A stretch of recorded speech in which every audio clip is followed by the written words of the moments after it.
హల్లెలూయా. సర్వము ఆయన మాట మీదే కలిగి ఉన్నది, సర్వము ఆయన చేసినదే. హల్లెలూయా. మరి గతించిన కాలమంతా దేవుడు మనల్ని కాపాడి ఉన్నాడు.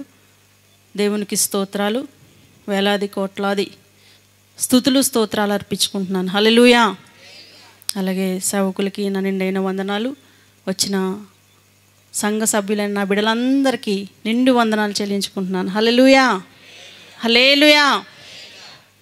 మరి గతించిన దినములన్నీ దేవుడు తన రెక్కల చాటును దాచి ఉన్నాడు, కాచాడు, కాపాడాడు, రక్షించాడు, పెంచి పోషించాడు. మరొక నూతన సంవత్సరంలోనికి వెళ్ళడానికి దేవుడు కృపను చూపి ఉన్నాడు. మొదటిగా మరి నా జీవితంలో నేను 3 వాగ్దానాలు ప్రతి సంవత్సరము జ్ఞాపకం చేసుకుంటాను.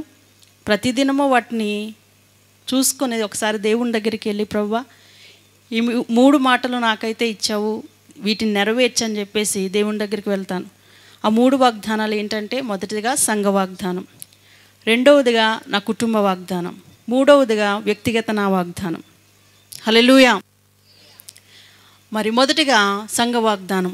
దేవుడు మరి ఈ 2024లో దేవుడు చేసిన వాగ్దానం ఏంటంటే, హెబ్రీ రాసిన పత్రిక 6వ అధ్యాయము 14వ వచనం, నిన్ను నిశ్చయముగా ఆశీర్వదిస్తాను, నిన్ను నిశ్చయముగా విస్తరింపజేస్తానని దేవుడు వాగ్దానం చేశాడు. హల్లెలూయా. మరి దేవుడు చెప్పిన మాట ప్రకారమే ఆశీర్వదించాడు, విస్తరింపజేశాడు. మేము ఆలోచన చేసుకుంటా ఉన్నాం ఈ గత నెల 10 రోజుల నుంచి. సంఘ విస్తరణ ఎలా జరిగిందంటే, ఒక యూదుని చెంగు పట్టుకొని 10 మంది అన్యజనులు వచ్చినట్లు ఈ వాక్యం విని, లేకపోతే బంధువులు ఒకరు విన్నారంటే వాళ్ళని బట్టి బంధువులు, స్నేహితులు అనేక మంది మందిరంకి వస్తున్నారు. హల్లెలూయా. ఈ విస్తరణ బట్టి, దేవుడు చేసిన వాగ్దానం నెరవేర్చిన దాన్ని బట్టి మేము ఎంతగానో దేవుని స్తుతిస్తున్నాం. హల్లెలూయా. దేవుడు మాట ఇచ్చి మర్చిపోడు, దాన్ని నెరవేరుస్తాడు. దేవుడు అంటే ఇలా ఉంటాడా, దేవుని కార్యాలు ఇలాగా, దేవుని వాక్యం మీద, దేవుని మందిరం మీద, దేవుళ్ళో మేము ఇలా బ్రతకాలా అని చెప్పేసి ఒక యూదుని చెంగు పట్టుకుని ఆ 10 మంది అన్యజనులు వచ్చిన తెలియని ప్రజలు అనేక మంది మందిరానికి వస్తున్నారు. అది కేవలం దేవుని కృప, దేవుడు చేసిన వాగ్దానమే. హల్లెలూయా. పాట ఉంటుంది కదా, రేయి పగలు నీ పద సేవే యేసు ప్రభువా, జీవదాయకం చేయుట మేలు, మరి నీవే కొండ కోట, పెంట కుప్పల నుండి దీనులు పైకి లేవనెత్తే దేవుడు. ఎక్కడి నుంచి అంటండి?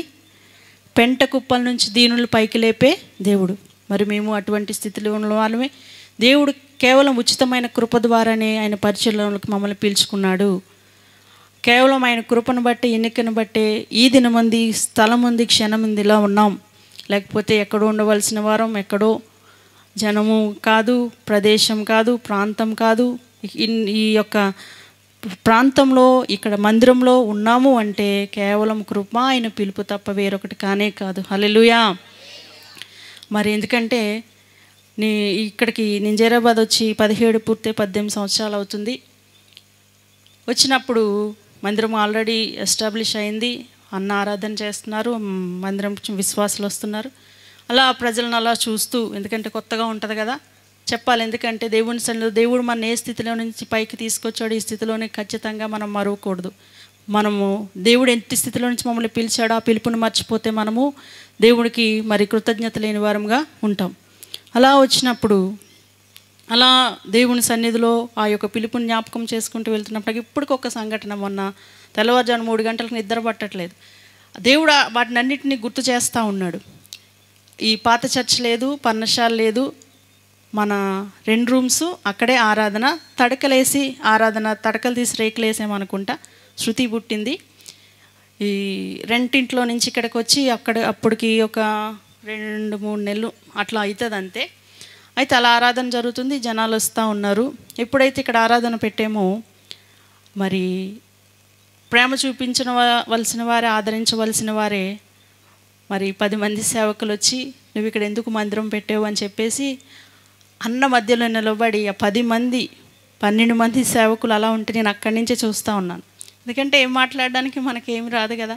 అక్కడే నిలబడి చూస్తే ఆ చుట్టూ ఉన్నదేమీ దేవుని ఎరుగని ప్రజలు కాదు, దేవుడు తెలియని ప్రజలు కాదు, దేవుని ప్రేమ తెలియని వారు కాదు, సువార్త తెలియని వారు కాదు. అన్న మధ్యలో ఒక్కరే నిలబడ్డారు. ఎందుకంటే అప్పుడు సంఘం చిన్నగా ఉంది కాబట్టి నేను అక్కడి నుంచి అట్లా చూస్తూ ఉన్నాను. వాళ్ళు ఒకటే, నీ ప్రాంతం ఇది కాదు, నీ ప్రాంతీయ భేదం కాదు, జనం కాదు, నువ్వు ఇక్కడికి ఎందుకు వస్తున్నావు, వెళ్ళిపో అన్నట్లు మాట్లాడుతుంటే అన్న ఒక్కటే మాట అన్నారు, దేవుడు నన్ను పిలిచాడు, మనుషులు ఎవరు పిలవలేదు, నేను ఎక్కడికి వెళ్ళను, నేను ఇక్కడే ఉంటాను అన్నారు. ఇక్కడే నిలబడి పర్ణశాల మధ్యలో హల్లెలూయా. ప్రభువా, అట్టి స్థితిలో నుంచి ఇప్పుడు అలాంటి ప్రజల నోట నుంచే పలానా సంఘంకి వెళ్ళండి, పలానా అగస్టిన్ గారి సంఘంకి వెళ్ళండి, మంచిగా అవుతారని అనేక మంది ప్రజలను పంపిస్తున్నారు. హల్లెలూయా, హల్లెలూయా. ఇది కేవలం దేవుని కృప. ఎందుకంటే అటువంటి యొక్క సిచ్యువేషన్లో కూడా మేము ఎటువంటి భయం లేకుండా, దేవుడే మాకు తోడు, దేవుడే తల్లి తండ్రి, మా జనము దేవుడే, మా సంఘస్థులే మాకు అన్నీ అని చెప్పేసి అలా ఏ భయము లేకుండా ముందుకు సాగిపోతే ఇంకా ఎన్నో ఆ జనం ఎవరో మాకు తెలియదు, కానీ విరోధముగా ఎటువంటి మాటలు ఏం చేసినా సరే దేవుని సన్నిధిలో దేవుని యొక్క పిలుపుని ఆ జ్ఞాపకం చేసుకుంటే, ఎందుకంటే మేము ఒకరికొకరు మాట్లాడుకుని మనల్ని పిలిచింది మనుషులు కాదు, దేవుడే పిలిచాడు. ఎవరు పిలిచారండి? దేవుడే పిలిచాడు, దేవుడే ఎన్నిక చేశారు కనుక దేవుడే ఎట్టి పరిస్థితుల్లో నుంచి అయినా మనం లేవనెత్తి ఒక దేవుడు ఆ యొక్క దేవుడు ఏర్పాటు ఏముంది ఆ స్థితిలో పెడతాడని అలా ముందుకు వెళ్ళిపోయాం. మరి ఇటు ఈ రీతిగా మరి మరొక్కసారి దేవుని సన్నిధిలో మరి సంఘంలో నిలిపి సాక్ష్యం ఇవ్వడానికి దేవుడు కృపను చూపాడు. హల్లెలూయా. దేవుడు చెప్పిన రీతిగానే ఆశీర్వదించాడు. సంఘంలో ఉన్న ప్రతి కుటుంబాన్ని ఆశీర్వదించాడు, ప్రతి కుటుంబాన్ని దీవించాడు. మరి సంఘంలో ఉన్న ప్రతి బిడ్డలు మరి ఆరోగ్యంతో నింపబడ్డారు. చిన్న బిడ్డలు మొదలుకొని ముసలివారు కానీ ఎవరైనా కానీ ఎటువంటి కీడు రాకుండా. ఎందుకంటే మా సంఘం అంటే ఏం చేస్తామంటే అందరం ఒకటే కుటుంబంగా ఉంటాం కాబట్టి ఆ పిల్లలందరూ చిన్న పిల్లలతో సహా ప్రతి కుటుంబంలోని క్షేమంతో ఉన్నారు. వారు రాకపోకలేదు దేవుడికి క్షేమం ఇచ్చాడు, వారు చేస్తున్న పనులు తోడు ఉన్నాడు. అలాగే వారిని ఆశీర్వదించారు. గృహాలు లేని వారు గృహాలు కట్టుకున్నారు, గర్భఫలం లేని వారు దేవుడు గర్భఫలం ఇచ్చాడు. ఎన్నో విధములుగా దేవుడు ఆశీర్వాదం కలుగజేశాడు. హల్లెలూయా. అందుని బట్టి దేవునికి స్తోత్రాలు చెల్లించుకుంటున్నాను. అలాగే మరి మా యొక్క కుటుంబ వాగ్దానం, మరి నిత్యమైన కృపతో వాత్సల్యముతో నిన్ను నింపుతాను, అలాగే వాత్సల్యము చేత నిన్ను సమకూర్చేదననే దేవుని మాట దేవుని సన్నిధిలో మమ్మల్ని ఎంతనో కుటుంబాన్ని బలపరిచింది. కేవలం ఆయన కృపే, ఆయన వాత్సల్యమే మమ్మల్ని బలపరుస్తుంది, సమకూరుస్తుంది. ప్రతి ఇరుకులోని విశాలతనిచ్చి మమ్మల్ని ముందుకు నడిపిస్తుంది. ఎందుకంటే మేము ఉన్నామంటే పరిచర్య కోసమే. ఇంకా మీకు వేరే ఆలోచన కానీ వేరే తలంపు కానీ అసలు రానే రాదు. ఎక్కడున్నా పరిచర్య చేయాలి, ఆత్మలు రక్షించాలి, దేవునిలోకి నడిపించాలి, సంఘమును క్షేమంతో నింపాలి. సంఘమును ఏం చేయాలంటే విస్తరింప చేయాలి, లేదా ఆ పనిలో మేము ఉండాలి అని తప్ప ఇంక వేరే ఆలోచన మాకు ఉండదు. అలాంటి పరిస్థితుల్లో దేవుడు ఆయన కృపచేత వాత్సల్యం చేత మమ్మల్ని ప్రతి క్షణం నింపుతున్నాడు. మరి మేము వెళ్తున్న ప్రతి ప్రాంతంలోనూ ప్రతి మార్గంలోనూ దేవుడు క్షేమం ఇచ్చాడు. ముఖ్యంగా మరి పాస్టర్ గారికి దేవుడు మంచి ఆరోగ్యం ఇచ్చాడు. ఈ సంవత్సరం అంతా కుటుంబంలో ఎవ్వరం కూడా హాస్పిటల్కి వెళ్ళలేదండి. అది చాలా గొప్ప మిరాకిల్ అనుకుంటా. ఎందుకంటే ప్రభా ఇంతమంది ఇన్నిసార్లు అలా తిరుగుతారు ప్రభా, నీ శక్తి నీ బలము కాకపోతే నీ కృప కాకపోతే ఏంటి ప్రభా అని మేము చాలా దేవుని సన్నిధిలో సంతోషిస్తాం. నలుగురు పిల్లలకి, అన్నకి, నాకు కూడా దేవుడు మంచి ఆరోగ్యం ఇచ్చాడు. ఒక్కసారి కూడా మరి ఇట్లా అనారోగ్యంగా ఉన్నవారు మేము హాస్పిటల్కి వెళ్ళలేదు. ఇది దేవుడు చేసిన కృప కార్యమే. హల్లెలూయా. అనేక ప్రాంతాలు ఇంకా వార్తను ప్రకటించడానికి కృప చూపించాడు. మరి నాగులపల్లి ఒకరోజు ప్రార్థనకు వెళ్తుంటే అది చాలా గొప్ప మిరాకిల్. ఆ రాత్రికాల సమయం మందు 10 దాటింది, 10:30 నేను ఫోన్ చేస్తున్నా, 10 గంటలకు చేశాను, ఇప్పుడు వెళ్ళారమ్మా అన్నారు. అప్పుడే మళ్ళీ 5 మినిట్స్కే మళ్ళీ ఎందుకో నగేష్ వాళ్ళు వెళ్ళారని అనేసరికల్లా భయమైంది. వాళ్ళు వెళ్ళేసరికి అన్న బండి అడవి పంది అడ్డొచ్చి పడిపోయి కొంచెం దూరం ఒక 2 మీటర్స్ అట్లా ఆ బండితో పాటు వెళ్ళిపోయారంట. ఈ హెడ్ అనేది 2 టైమ్స్ పైకి కిందకి రోడ్డు గట్టిగా సౌండ్ వచ్చిందంట. అలాంటి మనిషి ఆ టైంలో ఎవరు ఉండరు, చూడడానికి కూడా ఎవరు ఉండరు, ఆ గ్రామస్తులు ఎవరు సంచారం చేయరు. అలాంటి స్థితిలో కూడా ఆయన అంతటా ఆయనే లేచి పిల్లలకు ఫోన్ చేసి వెళ్ళేసరికల్లా మరి ఎటువంటి దెబ్బలు తగలేదు. ఈ హెల్మెట్ పెట్టుకోవడం వల్ల మరి కొంచెం ఎటువంటి హాని కరగలేదు. అలాగే మరి కాలుకి కొంచెం దెబ్బ తగిలిందంటే ఆ పిల్లలు చూసినప్పుడు అన్నారు అది చాలా ప్రమాదకరమైంది, కానీ దేవుడు కృప ద్వారానే దేవుడు కాచి ఉన్నాడని వారందరూ ఆశ్చర్యపడారు. హల్లెలూయా. అంతే, మా దేవుని యొక్క సన్నిధిలో ఆయన పనిచేసే వారి చుట్టూ దేవుడు ఖచ్చితంగా ఆయన కంచె కాపుదల వేస్తాడు. అందుని బట్టి దేవునికి ఎంతో స్తోత్రాలు చెల్లించుకుంటున్నాము. తర్వాత 40 రోజులు ఉపవాస ప్రార్థనలు. 40 రోజుల ఉపవాస ప్రార్థనలు సంఘ క్రమంగా మరి ప్రతి బిడ్డ కూడా ఉపవాసం ఉండి దేవుని మందిరం 40 రోజులు మందిరంకి వచ్చి దేవుని సన్నిధిలో గడిపినప్పుడు ఆత్మ సంబంధంగా ఆశీర్వదించబడ్డాం. హల్లెలూయా. ఎలా అండి? ఆత్మ సంబంధంగా దేవుని సన్నిధిలో మనం ఆశీర్వదించబడ్డాం. మరి శరీరం సంబంధులుగా మనం కాదు, కానీ ఆత్మ సంబంధమైన మనుషులు. 40 దినాలు కూడా దేవుని సన్నిధిలో వాక్యం చేత మనల్ని పెంచి పోషించి ఉన్నాడు.